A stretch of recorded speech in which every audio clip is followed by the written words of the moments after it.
मेरी बेटी ने मुझे अपने घर पर अपने मदद के लिए बुलाया था। जैसे ही मैं उसके घर पहुंची, दामाद ने मेरी स्वागत सत्कार शुरू कर दिया। एक बार तो आधी रात को दामाद अचानक मेरे कमरे में आया। मेरे बगल में आकर उसने मेरी चादर के ऊपर से हाथ फेरते हुए कहा, सासू माँ, आपकी बेटी अब बहुत थकी हुई है, अब वह पुरानी लगने लगी है, अब आप ही मुझे खुश रख सकेंगी। दामाद ने मुझे सांस लेने का भी समय नहीं दिया। वह रात से लेकर सुबह के 3 बजे तक लगातार। नमस्ते दोस्तों, आज की इस कहानी में आपका स्वागत है। मेरा नाम राधिका है और आज मैं आपको अपना और अपनी बेटी की कहानी सुनाने जा रही हूँ, तो दिल को थाम कर सुनिएगा। मेरी बेटी को उसके ऑफिस के काम से घर के कामों के लिए समय नहीं मिल रहा था। एक दिन उसका मुझे फोन आया और उसने कहा, माँ, मुझे घर के कामों में आपकी बहुत जरूरत है, कुछ दिन मेरे पास आओगी क्या? बेटी की चिंता में मैं तुरंत उसके घर चली गई। मुझे देखते ही बेटी से ज्यादा दामाद खुश हो गए। वे मेरी इतनी सेवा सत्कार क्यों कर रहे थे, ये मुझे समझ नहीं आ रहा था। लेकिन दामाद अचानक से बदल गए थे। मुझे देखते ही मेरी बेटी ने मुझे गले लगाया। उसके पीछे दामाद ने भी मुझे गले लगाया। इससे पहले उन्होंने कभी मुझे इस तरह से गले नहीं लगाया था। अचानक उनमें इतना बदलाव कैसे आ गया, ये मेरी समझ में नहीं आया। जब दामाद ने मुझे गले लगाया तो मुझे बहुत शर्म महसूस हुई। मेरी बेटी सरिता ने अपने पति के इस व्यवहार पर ध्यान भी नहीं दिया।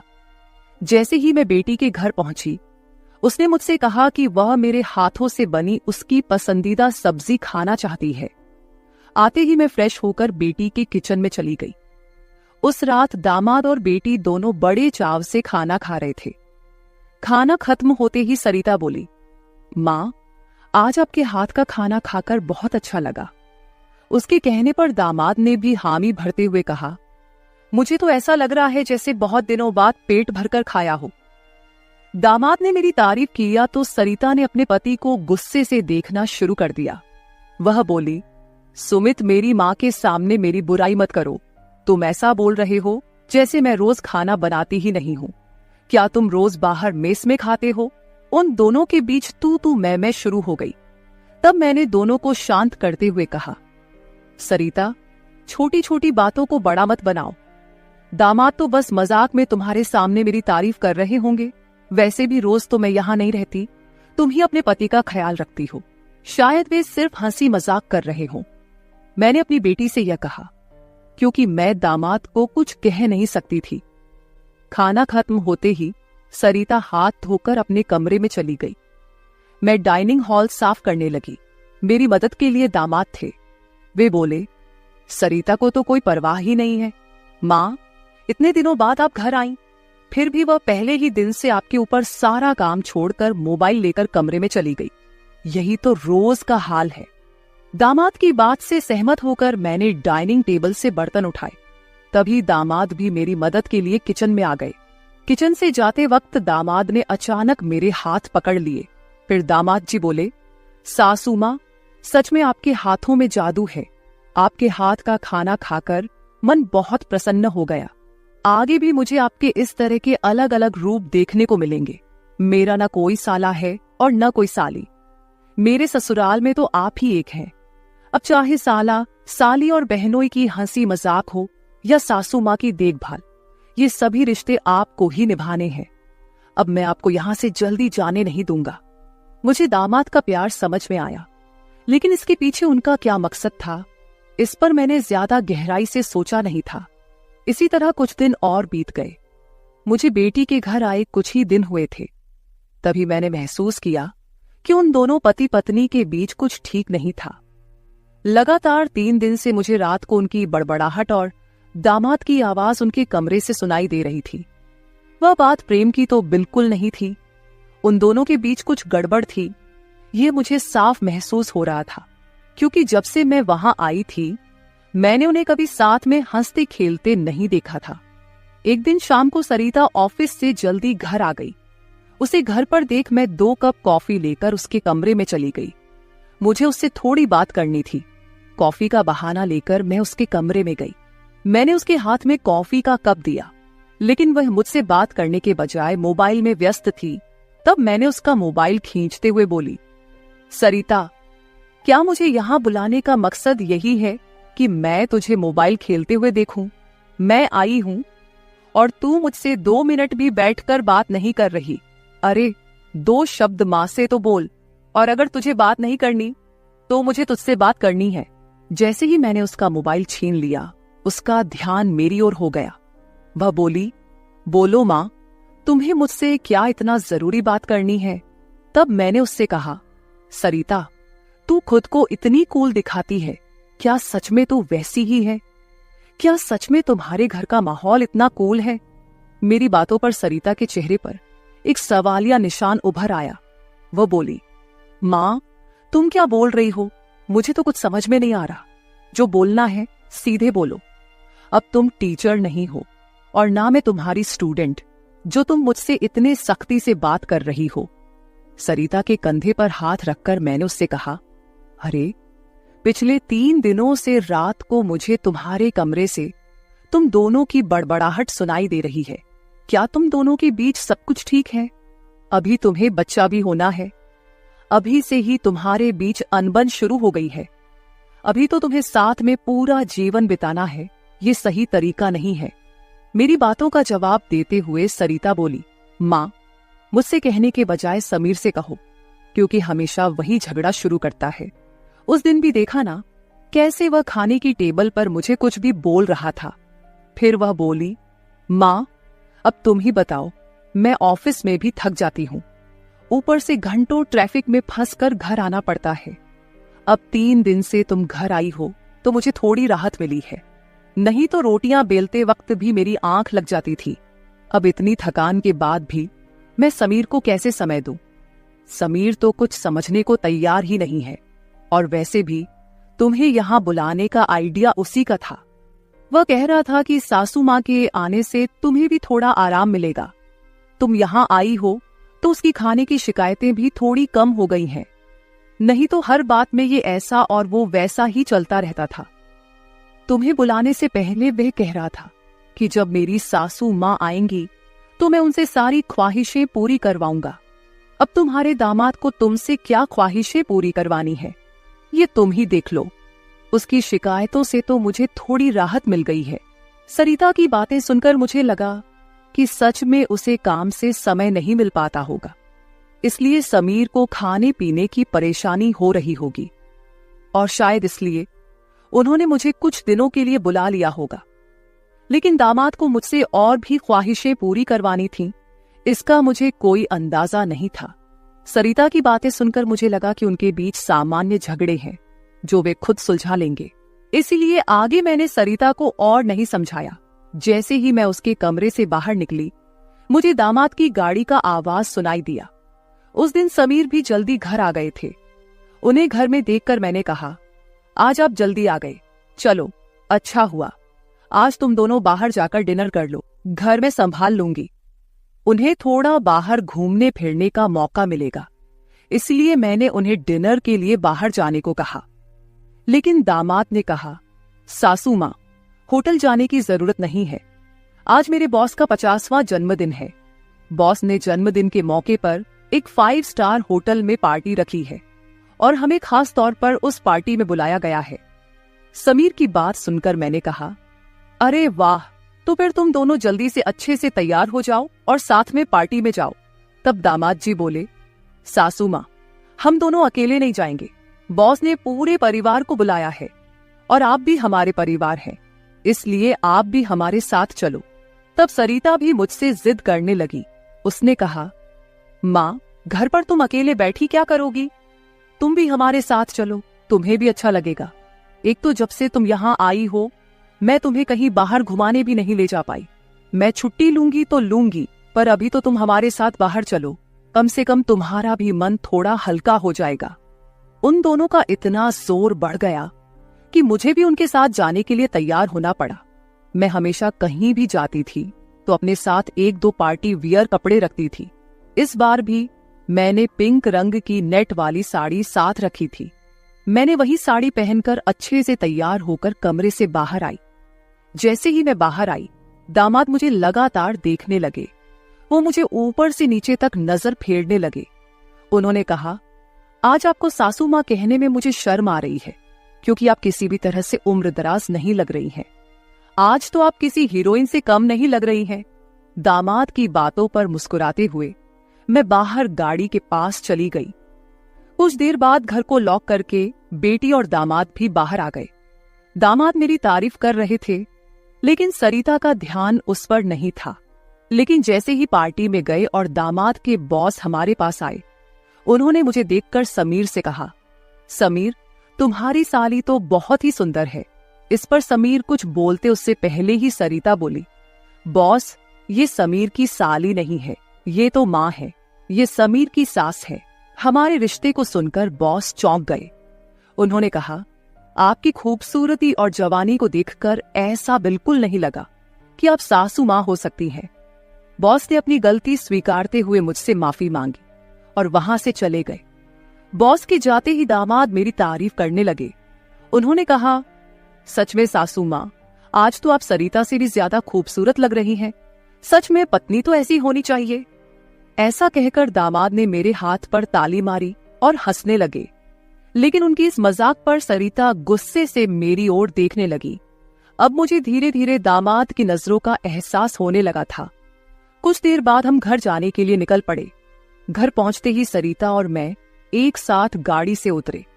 गाड़ी से उतरते ही सरिता ने मुझसे कहा, माँ, आज के बाद तुम्हें इतना सजने संवरने की कोई जरूरत नहीं है।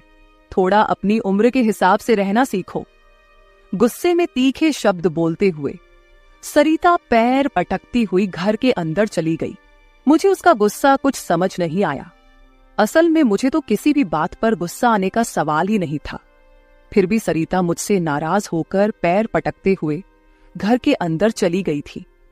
नादान लड़की सोचकर मैंने उसकी बातों को नजरअंदाज किया और घर में जाकर अपने कमरे में चली गई। कुछ देर बाद फ्रेश होकर मैंने रात में सोने के लिए नाइट गाउन पहन लिया। रोज की तरह सोने से पहले मैंने अपने हाथ पैरों पर बॉडी लोशन लगाया। तभी अचानक दरवाजे पर दस्तक हुई। दरवाजे पर दामाद थे। हमारी नजरें मिलते ही दामाद ने कहा, सासू माँ, अंदर आ सकता हूं। ये घर उनका ही था, फिर भी वो कमरे में आने के लिए मुझसे अनुमति ले रहे थे। मैंने कहा, ये घर तो आपका ही है, मेरी अनुमति लेने की क्या जरूरत, आप यहां कभी भी आ जा सकते हो। फिर हंसते हुए दामाद कमरे के अंदर आ गए। उन्होंने मेरी ओर देखकर कहा, सासू माँ, सच में आज आप बहुत सुंदर लग रही थी। वैसे तो मैं आपको कभी यह कॉम्प्लीमेंट देना चाहता था कि आप आज भी जवान और खूबसूरत दिखती हैं। कभी कभी सच में आपको सासू माँ कहने में मुझे शर्म महसूस होती है। कभी कभी तो आपको नाम से बुलाने की इच्छा होती है। सच में आप सरिता की बहन जैसी लगती हैं। बाहर कुछ समय पहले सरिता ने जो गुस्से में आपको कहा, वह सब मैंने सुना। उसकी बातों पर ध्यान मत दीजिए। और हाँ, एक जरूरी बात यह है कि सरिता की बातों को दिल पर लेकर आप अपना रहन सहन बिल्कुल मत बदलिए। आप जैसी हैं बहुत अच्छी हैं। दामाद के मुंह से अपनी तारीफ सुनकर मेरे मन में लड्डू फूटने लगे। अगर 45 साल की किसी महिला की तुलना 21 साल की जवान लड़की से की जा रही हो, तो जाहिर है वह महिला खुश होगी ही। उस समय मेरे साथ भी वैसा ही हुआ था। दामाद की प्रशंसा पर मैं शर्मा गई थी। उस दिन के बाद दामाद की हदें बढ़ने लगी। 4 दिन बाद मुझे अपनी बेटी के कमरे से उनकी बहस की आवाजें सुनाई दी। मैं अपने कमरे से बाहर झांकते हुए वह सब सुन रही थी। तभी दामाद कमरे से बाहर आते दिखे। दामाद को बाहर आते देख मैं जल्दी से अपने कमरे में चली गई। मैं कमरे की लाइट बंद करने ही वाली थी कि समीर मेरे कमरे में आ गया। वो काफी गुस्से में लग रहा था। मैंने उसे एक गिलास पानी दिया और पूछा, सब ठीक तो है ना? इस पर दामाद बोले, सासू माँ, आपकी बेटी और आप में कितना फर्क है। शादी के बाद पति से कैसा व्यवहार करना चाहिए, उसे कैसे खुश रखना चाहिए, आपने सरिता को कुछ भी नहीं सिखाया। जब भी मैं उसके पास जाता हूं, वह मुझसे एक ही बात कहती है कि मैं बहुत थक गई हूं। आपकी बेटी अब पूरी तरह बूढ़ी दिखने लगी है। उसके सामने आप जवान लगती हैं। कहां आपकी जवानी और कहां सरिता की समय से पहले आई बुढ़ापा। मैंने शांत रहकर समीर की सारी बातें चुपचाप सुनी। उनकी बातें खत्म होते ही मैंने उसे समझाते कहा, दामाद जी, आप गुस्सा मत कीजिए। सरिता अपने ऑफिस के काम में पूरी तरह थक जाती है, इसलिए वह थोड़ी परेशान हो गई है। कुछ दिन आप दोनों बाहर घूमने चले जाइए, सब कुछ ठीक हो जाएगा। काम की भाग दौड़ में खुद के लिए भी समय निकालना जरूरी है। इस पर दामाद बोले, मैं तो सब कुछ करने के लिए तैयार हूँ, लेकिन आपकी बेटी को ऑफिस से छुट्टी लेने की इच्छा होगी, तभी मैं भी उसके साथ कहीं जा सकूंगा। मैंने फिर से दामाद को समझाया और उनके हाथ में पानी का गिलास दिया। दामाद से बात करते हुए अनजाने में मेरा हाथ उनके पैर पर रख दिया गया। अचानक दामाद ने अपने पैर पर रखा मेरा हाथ अपने हाथ से पकड़ा और मेरे हाथ से गिलास को एक ओर रखते हुए दूसरे हाथ से मेरे चेहरे से बाल हटाकर बोले, सासू माँ, आप सच में बहुत सुंदर हैं। आपको देखकर तो सरिता को देखने की इच्छा ही नहीं होती। कहाँ आपके चेहरे का तेज और कहाँ सरिता की झुर्रियां। दामाद मेरे सामने मेरी बेटी की बुराई कर रहे थे। मैंने उन्हें कहा, आप मेरी सुंदरता की तारीफ कर रहे हैं, इसके लिए धन्यवाद, लेकिन जिस लड़की के बारे में आप बुरा भला कह रहे हैं वह मेरी बेटी है, ये मत भूलिए। दामाद बोले, सासू माँ, मैं कुछ गलत नहीं कह रहा हूं, जो सच है वही कह रहा हूं। अब सरिता बूढ़ी दिखने लगी है तो क्या करूं? आपके सामने वह सच में फीकी पड़ती है। आपकी सुंदरता बेहद मनमोहक है। बोलते बोलते दामाद की नजर मुझ पर टिकने लगी थी। तब मैंने उनसे कहा, अब काफी रात हो गई है, आपको जाकर सो जाना चाहिए, नहीं तो सरिता यहाँ आ गई तो वह और नाराज हो जाएगी। मैंने दामाद को जैसे तैसे अपने कमरे से बाहर किया, नहीं तो वह रात भर मेरे कमरे में ही बैठे रहते। खैर, जो भी हो, लेकिन समीर ने मेरी जो प्रशंसा की वह मुझे बहुत पसंद आई। अगले दिन शाम को जब दामाद ऑफिस से घर आए तो उन्होंने कहा, सासू माँ, कल मुझे 2 टिफिन पैक कर दीजिए, और वो भी भरकर। जब से आप मेरा टिफिन बना रही हैं, ऑफिस में मेरी क्रेडिट कुछ ज्यादा ही बढ़ गई है। मेरे दोस्त रोज मेरे टिफिन की तारीफ करते रहते हैं, और आज तो मेरे बॉस ने भी मेरी तारीफ की। सबको लगा कि मेरी पत्नी ने इतना अच्छा खाना बनाया है, लेकिन मैंने सबका भ्रम दूर कर दिया और उन्हें बताया कि यह जादू मेरी पत्नी के हाथों में नहीं, बल्कि मेरी सासू माँ के हाथों में है। कल मेरे बॉस ने आपसे टिफिन मांगा है, और हाँ, टिफिन के साथ आप भी अच्छे से तैयार रहिएगा, क्योंकि बॉस ने आपको भी मिलने के लिए बुलाया है। मेरे दोस्तों को भी आपसे मिलने की इच्छा है। दामाद मेरी तारीफों के पुल बांध रहे थे, तभी सरिता वहीं बैठी थी। बातें करके समीर डाइनिंग हॉल से बाहर चले गए। मैं भी किचन में रात का खाना बनाने जाने लगी। तभी सरिता ने कहा, माँ, तुम्हें अपने दामाद के सामने ज्यादा कूल बनने की कोशिश नहीं करनी चाहिए। मैंने तुम्हें उसी दिन समझाया था कि तुम्हें अपनी उम्र के हिसाब से रहना चाहिए। अब ना तुम नौकरी करती हो, ना पापा है, तो तुम्हें इन सब नखरों की क्या जरूरत है? कल तुम समीर के ऑफिस जा ही रही हो, तो एकदम साधारण और सादगी से जाओ। मुझे तुम्हारा यह टाप टिप रहना बिल्कुल अच्छा नहीं लगता। मेरी अपनी बेटी मुझ पर हुक्म चलाने लगी थी। उस समय मुझे सरिता की बातों पर बहुत गुस्सा आया। मैंने उससे कहा, सरिता, उस दिन मैंने तुम्हें बच्चा समझकर कोई जवाब नहीं दिया, लेकिन अब तुम्हारी हिम्मत बढ़ती जा रही है। याद रखना, मैं तुम्हारी माँ हूं, ये मत भूलना। मुझसे बात करते समय अपनी जुबान का ख्याल रखो। एक बात तो तुम्हें भी अच्छे से पता है कि मुझे हमेशा से टापटिप रहने की आदत है। मैं अपनी आदत किसी के कहने से नहीं बदलूंगी। इंसान जितना अच्छा रहता है उतना ही फ्रेश दिखता है, यही मेरा मानना है। तुम चाहे कुछ भी कहो, मैं अपनी रहन सहन नहीं बदलने वाली। अगर किसी को बदलना है तो तुम खुद को बदलो, अपना चिड़चिड़ा स्वभाव बदलो। कभी कभी तो मुझे लगता है कि तुम मेरी ही बेटी हो या नहीं। उस दिन पहली बार मैं अपनी बेटी से इतने गुस्से में बात कर रही थी। इससे पहले सरिता ने भी कभी मुझसे इतने कटु शब्दों में बात नहीं की थी। इसलिए उससे गुस्सा होकर मैं किचन में चली गई। उस रात खाना खाते समय भी मैंने किसी से बात नहीं की।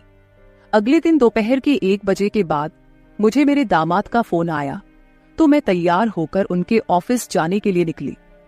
शाम को मैं और समीर साथ ही घर लौटे। मुझे और समीर को साथ देखकर सरिता और भी ज्यादा नाराज हो रही थी। अब मुझे उसकी नाराजगी से कोई फर्क नहीं पड़ता था। वो तो अपने पति को भी खुश नहीं रख पाई थी। मैंने भी अब उससे किसी तरह की कोई उम्मीद नहीं रखी थी। लेकिन इधर मेरे दामाद अब मुझसे बहुत अच्छे से पेश आने लगे थे। हर 2-3 दिन में वो मुझसे कहते कि उनके ऑफिस में उनके दोस्तों ने या कभी उनके बॉस ने मुझसे मिलने के लिए बुलाया है। उस दिन भी सुबह नाश्ता करते समय दामाद ने मुझसे कहा, सासू माँ, घर के सारे काम जल्दी निपटा लीजिए क्योंकि आज भी आपको ऑफिस जाना है। मैंने उनकी बात पर सहमति जताई। जैसे ही समीर ऑफिस के लिए निकले, सरिता ने मुझे घेर लिया। उसने कहा, माँ, मैं कुछ दिनों से देख रही हूँ, रोज तुम अपने दामाद के ऑफिस जा रही हो, शाम को उनके साथ हंसती खेलती घर लौटती हो। अब भी तुम दोनों में सास दामाद का रिश्ता बरकरार है या फिर सीमाएं पार हो गई हैं? उस समय सरिता कुछ ज्यादा ही बोल गई थी। मैंने उस पर जोर से चिल्लाई, फिर भी उसे कोई फर्क नहीं पड़ा। उसने कहा, मुझ पर चिल्लाने की बजाय एक बार यह सोचो कि तुम्हारा और तुम्हारे दामाद का रिश्ता किस मोड़ पर जा रहा है। अगर मेरी बात समझ में नहीं आई तो तुम यहां से जा सकती हो। उसकी बातें सुनकर मेरी आंखों से आंसू बहने लगे। मेरे आंसुओं की परवाह किए बिना सरिता ऑफिस चली गई। उसके बाद 5 घंटे बीत गए, लेकिन मैं अपने कमरे में बैठी आंसू बहाती रही। समीर के लगातार फोन आ रहे थे, लेकिन मैंने फोन उठाने से इनकार कर दिया। 5 घंटे बाद मैंने खुद को संभाला और अपना बैग पैक करने लगी। जैसे ही मैं सरिता के घर से निकलने लगी, दरवाजा खोलते ही मैंने देखा कि बाहर मेरा दामाद गाड़ी पार्क कर रहा था। मुझे अचानक जाता देख उन्होंने मेरा हाथ पकड़ा और सीधे घर के अंदर ले आए। कमरे में पहुंचते ही समीर ने मेरा बैग खाली कर दिया। वह बोले, सासू मां, ये क्या हो रहा है? आप बिना कुछ कहे यहां से क्यों जा रही हैं? मैंने उन्हें सरिता की बात कुछ नहीं बताई। मैंने कहा, मेरे कारण शायद आपके रिश्ते में दूरियां आ रही हैं। अब मुझे भी यहां आए काफी दिन हो गए हैं। मैं अपनी बेटी का घर नहीं तोड़ना चाहती। आप अपने जीवन में खुश रहिए, अब मुझे यहां से जाना चाहिए। मैं फिर से अपना बैग पैक करने लगी। तभी दामाद ने मुझे अपनी ओर घुमाए। फिर मेरे कंधे पर हाथ रखकर उन्होंने कहा, सासू मां, जरूर सरिता ने आपको कुछ बुरा भला कहा होगा। मैंने आपको पहले ही समझाया था कि उसकी बातों पर ध्यान न दे। वह मूर्ख है, उसे खुद को संभालना नहीं आता। मुझे तो लगता कि आपकी बेटी आपसे जलने लगी है। जो लोग जलते हैं वे दुआ नहीं देते, इसलिए आपको भी बेफिक्र होकर ठाठ से रहना चाहिए। समीर मुझे हंसाने की कोशिश करने लगे। मेरी आंखों में आंसू देखकर उन्होंने मेरे आंसू पोंछे और कहा, किसी की बातों से इतना हताश मत होइए, मैं आपके साथ हूं। उनके बोलने में एक अलग ही प्यार था। उस दिन के बाद से रोज रात को जब सरिता सो जाती, समीर मेरे कमरे में आने लगे। अब उनका मेरे कमरे में आना मुझे खटकता भी नहीं था, क्योंकि हमारा रिश्ता एक अलग ही मोड़ पर जाने लगा था। अब समीर मेरे सिर्फ दामाद नहीं रहे। 4-5 दिन से समीर मेरे कमरे में आ रहे थे। कुछ दिन बाद अचानक मेरे मन में ख्याल आया कि अगर सरिता को यह सब पता चल गया तो, इसलिए मैं समीर के सामने यह सवाल रखी। मैंने कहा, समीर, तुम रोज रात को सरिता की नजरों से छुपकर मेरे कमरे में आते हो, लेकिन क्या तुम पक्का करते हो कि वह गहरी नींद में होती है? अगर तुम्हारी लापरवाही के कारण सरिता अचानक मेरे कमरे में आ गई और उसने यह सब देख लिया तो क्या होगा? इस पर समीर ने कहा, सासू मां, कभी न कभी हमें इस स्थिति का सामना करना ही होगा। जो काम मेरी पत्नी को करना चाहिए था वह आपने किया, इसमें आपकी क्या गलती है? उसे वक्त रहते सब कुछ समझना चाहिए था। अब वक्त उसके हाथ से निकल गया है। आप ज्यादा चिंता मत कीजिए, नहीं तो आपके चेहरे पर भी झुर्रियां आने लगेंगी। आप चिंता मत करें, बस सरिता के सामने इस रिश्ते को स्वीकार करने का साहस रखिए। हम दोनों बात कर ही रहे थे कि अचानक सरिता कमरे में आ गई। मैंने उसका नाम लिया ही था कि वह वहां मौजूद हो गई थी। हम दोनों सास और दामाद एक दूसरे को देखने लगे। सरिता तो हमें साथ देखकर हमारी ओर बस देखती ही रह गई थी। उसने कहा, मुझे तुम दोनों पर पहले ही शक हो गया था। समीर, तुम्हें क्या लगा कि तुम रोज रात को मुझे चकमा देकर जाते हो और मुझे इसका बिल्कुल पता नहीं चलता? मैं तो बस मौके का इंतजार कर रही थी, क्योंकि मुझे तुम दोनों को रंगे हाथ पकड़ना था। अब तो मैंने तुम्हारी सारी बातें रिकॉर्ड कर ली हैं और तुम्हें इस हालत में भी देख लिया है। सरिता बोल ही रही थी कि तभी समीर का फोन बजा। उसने मेरा हाथ छोड़ दिया और कमरे से बाहर चला गया। थोड़ी देर पहले जब वह मुझे समझा रहा था तो उसने मेरा हाथ पकड़ रखा था। कुछ ही मिनटों बाद वह एक शख्स को लेकर कमरे में वापस आया। वह तीसरा शख्स और कोई नहीं बल्कि समीर का बॉस था। उसे आधी रात को घर में देखकर सरिता चौंक गई। उसने बॉस की ओर देखकर कहा, आप इस समय यहां कैसे? बॉस आश्चर्यचकित होकर सरिता को देख रहे थे। तब सरिता बोली, आप यहां क्यों आए हैं ये तो मुझे नहीं पता, पर मुझे अब एक गवाह मिल गया है। वह बॉस के सामने मेरे और मेरे दामाद के रिश्ते के बारे में बकवास करने लगी। तभी समीर के बॉस यानी रघुवीर जी सरिता की ओर देखकर बोले, सरिता, तुम यह क्या बकवास कर रही हो? तुम्हें पता है तुम अपनी माँ और अपने पति के बारे में क्या कह रही हो? अब तो सरिता और भी ज्यादा बकवास करने लगी। तभी समीर उस पर चिल्लाया। उसने कहा, मैं अभी तक सब सुन रहा था। मुझे पता था कि तुम समझदार नहीं हो, इसलिए मैंने तुम्हें कुछ नहीं बताया, लेकिन अब तुम बॉस के सामने कुछ भी बकवास करने लगी हो। शायद अब तुम्हें सच बताने का समय आ गया है। मैं समीर को शांत रहने के लिए कह रही थी, लेकिन उसने मेरी एक न सुनी।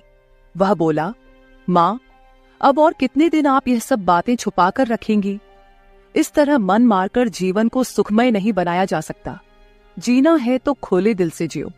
आपको किसी से डरने की जरूरत नहीं है, क्योंकि आपने कोई अपराध नहीं किया।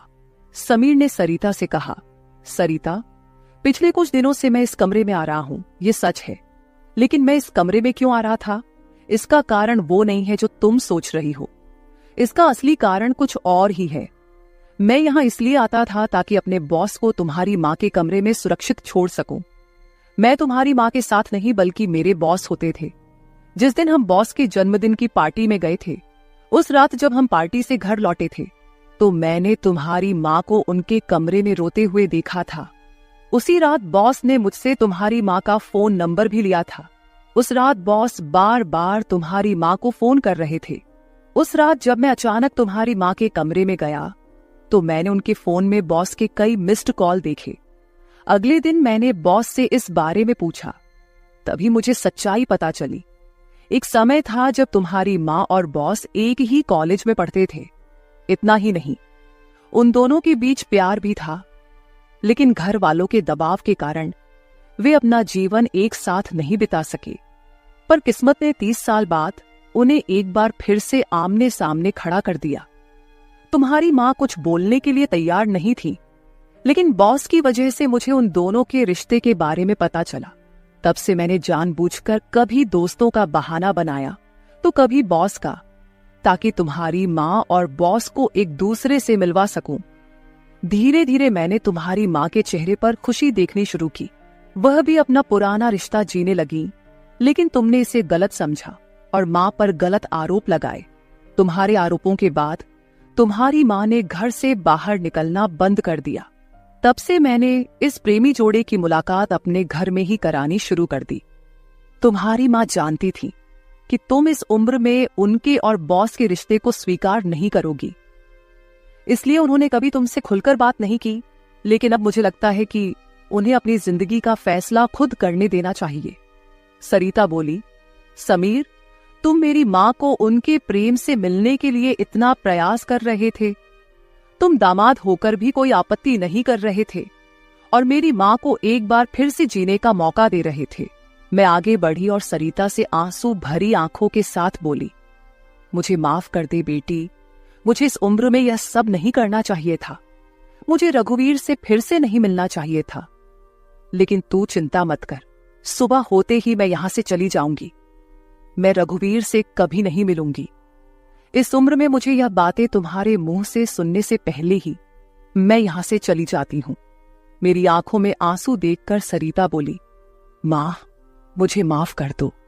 मैंने तुम्हें समझा ही नहीं, ना मैंने कभी तुम्हारे अकेलेपन को महसूस किया। अब वो समय तो बीत गया, पर अगर तुम मेरे लिए जी सकती हो तो फिर मैं तुम्हारी खुशी में क्यों नहीं शामिल हो सकती। तुम्हारे समय में दादा ने तुम्हारी शादी नहीं होने दी होगी, लेकिन अब मैं उनके नक्शे कदम पर नहीं चलूंगी। मैं तुम्हें और बॉस को आपके आगे के जीवन के लिए ढेर सारी शुभकामनाएं देती हूं। बॉस मुझे मेरे पिता के रूप में स्वीकार है। बेटी की सहमति सुनकर मेरी आंखों में आंसू भर आए। रघुवीर भी मेरी तरह ही अपने जीवन में अकेले थे। अगले 3 दिनों के भीतर मेरी और रघुवीर की रजिस्टर्ड मैरिज मेरी बेटी और दामाद की मौजूदगी में हो गई। शायद ये पहली बार हुआ होगा कि एक बेटी ने अपनी मां की विदाई की थी। मेरी विदाई के समय मैंने सरिता को एक सीख दी। मैंने उससे कहा, सरिता, पैसा सब कुछ नहीं होता, इसीलिए हमेशा पैसे के पीछे भागना छोड़कर कभी अपने परिवार पर भी ध्यान देना चाहिए।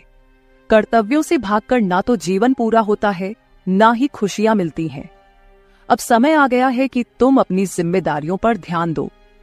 सरिता ने मुझसे वादा किया कि आगे से वो अपने घर की जिम्मेदारियों को निभाने में पीछे नहीं हटेगी। मेरी विदाई होते ही सरिता ने पूरे 20 दिनों की छुट्टी ली। शादी के 2 साल बाद मेरी बेटी और दामाद एक बार फिर हनीमून पर गए। तो दोस्तों, शादी और प्यार की कोई उम्र नहीं होती। जहां दिल मिलते हैं वहीं रिश्ते भी अपने आप बन जाते हैं। बस जरूरत होती है एक दूसरे को समझने की।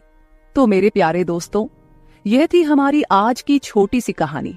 आपको ये कहानी कैसी लगी कमेंट करके जरूर बताएं।